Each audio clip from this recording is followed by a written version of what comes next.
ninyong suportahan itong ginagawa ng LTO pag mali. Ginagamit lang kayo. Pasensya ha.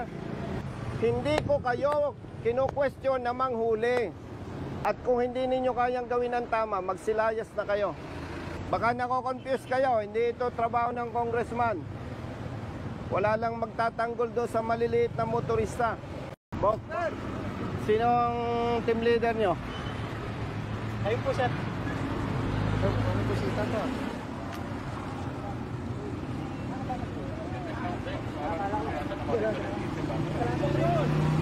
Sinong team leader nyo?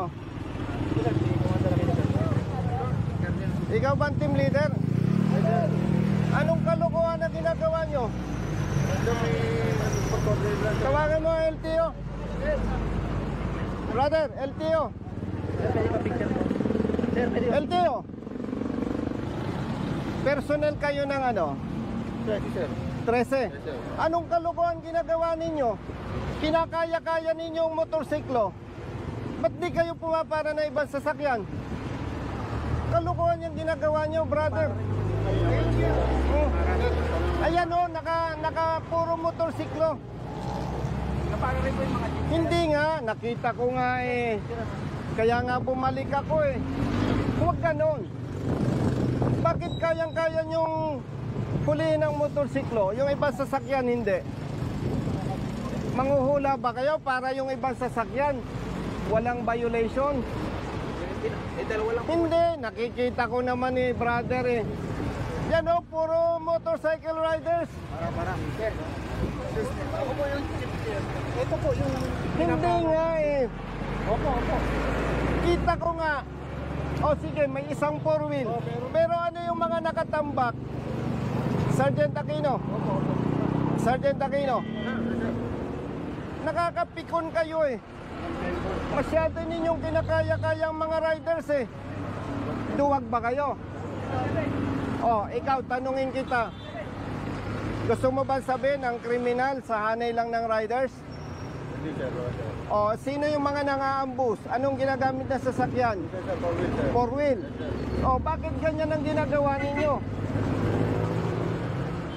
Saan ka? Sa Region 4? Hindi po, naik po. Naik?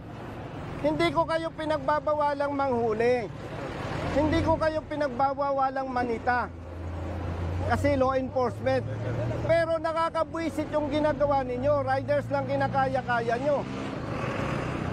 Hindi ko pinagtatanggol ang riders na may violation. Ha? Ang ikinakabwisit ko, kinakaya-kaya nyo ang riders. Ba't di kayo makapamara ng naka-four wheel? Lalo na kung tinted, takot kayo. Brother, huwag ganun. Diskriminasyon yan eh. Malaking kalokohan yan. Nakakapanginig kayo ng laman eh. Nakakapanginig kayo ng laman ah. Oh. Salita ka. Alisin niyo yung mga motor. Madam, pakisabihan mo nga yung hepe ng ano daw to. Brother, LTO ano ka? Naik po. Sabihan mo nga, madam, yung hepe ng LTO Naik. Nabubuisit ako, kinakaya-kaya ang mga riders. Kung ang kakayanin nyo lang, kapatid, riders, wag na kayong manita. Huwag ninyong suportahan itong ginagawa ng LTO pag mali. Ginagamit lang kayo. Pasensya ha. Hindi ko kayo kinu-question na manghuli. At kung hindi ninyo kayang gawin ang tama, magsilayas na kayo. Baka nako-confuse kayo, hindi ito trabaho ng congressman. Wala lang magtatanggol doon sa maliliit na motorista.